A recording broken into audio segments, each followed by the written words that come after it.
Bonjour tout le monde! Juste avant de vous parler du Botswana, je voulais juste faire une petite parenthèse. Juste avant de quitter la Namibie, on a été visiter une météorite. C'est la plus grosse météorite sur Terre. Donc, est-ce que ça vaut la peine d'être visité? Peut-être si vous êtes des grands amateurs de l'espace et tout, ça vaut la peine de payer le prix parce que c'est quand même assez dispendieux pour ce que c'est.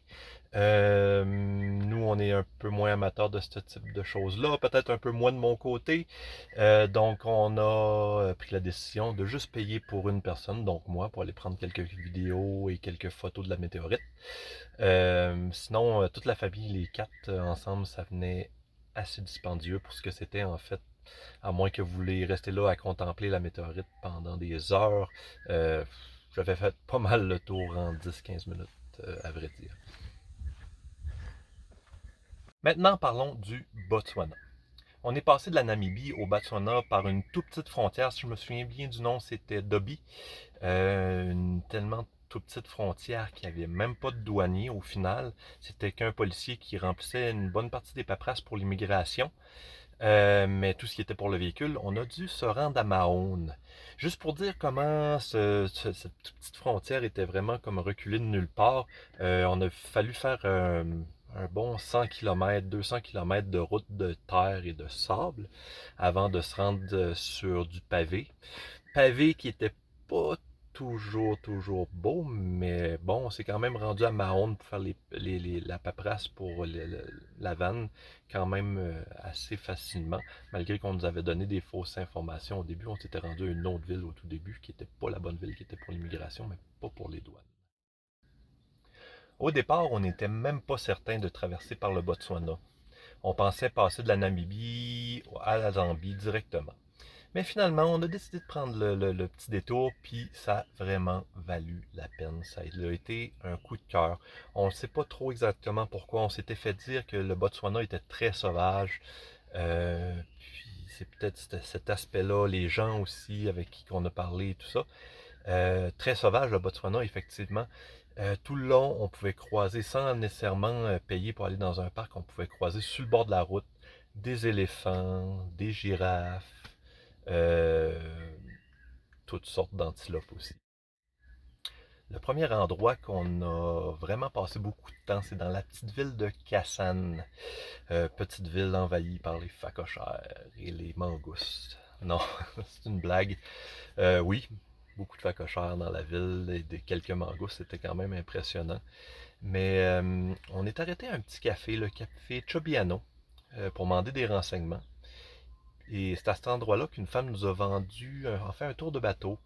La petite entreprise appartenait à un certain Charles qu'on n'a pas réussi à avoir de la soirée. Donc, le lendemain, on a pris des billets pour faire un tour de bateau sur la rivière Kwando. Rivière Kwando sur laquelle on a vu des hippos, des crocos, des buffles, mais ce qui était le plus impressionnant, c'était des éléphants qui traversaient la rivière. Certains éléphants, parfois il y avait tellement d'eau qu'il y avait juste le bout de la trompe qui sortait comme un périscope d'un sous-marin. C'était vraiment drôle à voir. Puis il y avait aussi certains jeunes éléphantaux qui en profitaient pour jouer puis se batailler un petit peu dans l'eau. La baignade a été pour les éléphants vraiment amusant.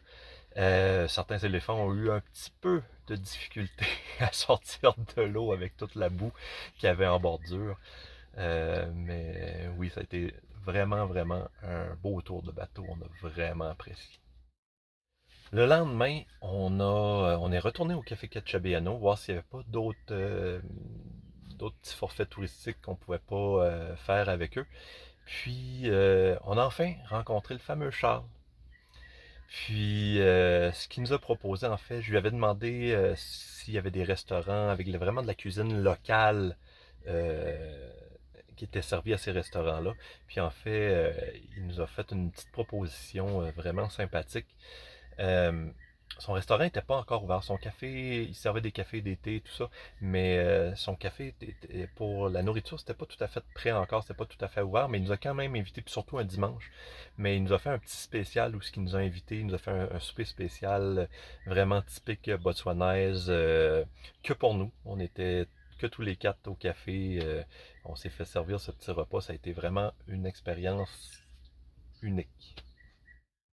Puis pour terminer, il y avait un petit endroit où on allait toujours dormir, qui était dans le fond un grand terrain vacant sur le bord de la rivière Kwando, où il y avait beaucoup de gens qui allaient juste là pour relaxer, regarder le coucher du soleil, des gens locaux, puis qui repartaient à la maison.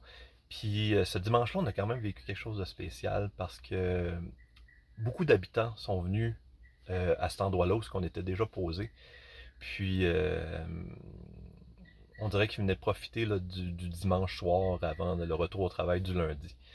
Puis nos enfants ont sorti un ballon. Puis immédiatement, ça a créé un lien. Tous les enfants qui étaient autour sont lâchés leur vélo parce qu'ils étaient tous ils essayaient leur vélo et tout ça, ils s'amusaient avec leur vélo. Ils ont mis de leur vélo de côté. Puis ils sont venus jouer avec nos enfants. Fait que ça a vraiment été une autre expérience humaine, vraiment le fun intéressant, malgré la barrière de la langue et tout. Ils ont réussi à se comprendre puis jouer ensemble.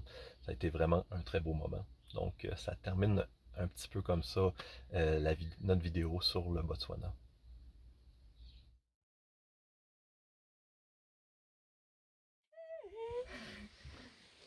Ciao.